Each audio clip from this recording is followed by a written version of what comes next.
Hi, my name's Daniele Andreone. I'm 23 years old. I'm from Busselton, WA, and the reason I want to come study the Diploma of Acting at WAAPA is because all throughout my high school life and even the 5 years that I've been outside of school, I've been doing a lot of local theatre, and now I want to take it to the next level. I want to hone my skills, and I want to be put outside of my comfort zone. I want things that are going to challenge me. And thank you very much for your time today. For my monologues today, I am going to be playing Max from Myth, Disaster and Propaganda in Nazi Germany and Contemporary America. And for my classical piece, I'm going to be playing Launce from The Two Gentlemen of Verona. Look, mate, I don't know what's happening, all right? I only just arrived, okay? And yes, all right, I know, the Americans, they go on with all this flag-waving, patriotic bullshit, and they believe that the rest of the world hates them, but I mean, fuck, Telbo, they're right. The rest of the world does hate them. I hate them, and I just want to live here. It's envy, isn't it? No, because everyone just looks at what they got and wants it, right? They just want the stuff. That's right, isn't it? And they figure the reason they can't get the stuff is because the Americans are stopping them. And that's where we're at now. And now some prick has actually gone and done something about it and killed 3,000 people. And the Americans are fucking mad as hell because they know that each and every single one of them is on that plane hurtling towards the Twin Towers, and they don't like it, and they are not going to stand for it, and they are going to get the pricks that are threatening them. Well, all power to George W. I say, I don't want the fucking pricks to win either. There were Aussies killed up there, mate. There were English, there were Scots, there were fucking Muslims, for fuck's sake. There was fucking everyone, and everyone's fucking hopes were up there on those two towers, and it's a war, Talbot.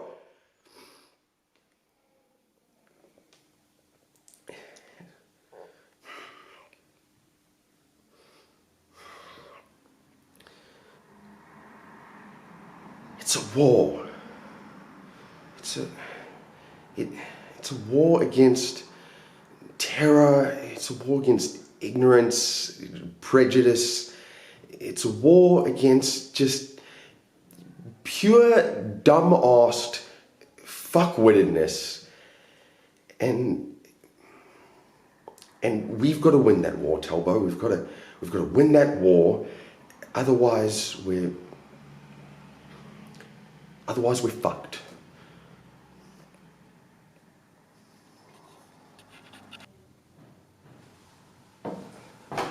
When a man's servant shall play the cur with him, look you, it goes hard. One that I brought up of a puppy, one that I saved from drowning when 3 or 4 of his blind brothers and sisters went to it. I have taught him, even as one would say precisely, thus I would teach a dog. I was sent to deliver him as a present to Mistress Sylvia from my master. And I came no sooner into the dining chamber, but he steps me to her trencher and steals her capon's leg. 'Tis a foul thing when a cur cannot keep himself in all companies. You shall judge. He thrusts me himself into the company of 3 or 4 gentleman-like dogs under the Duke's table.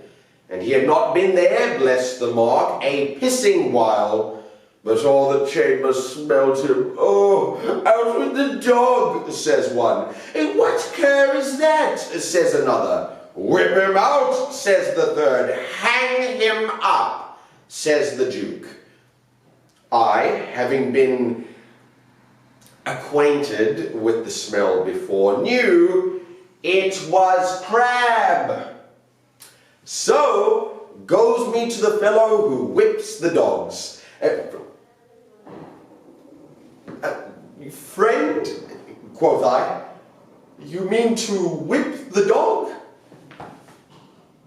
Aye, marry. do I, quoth he.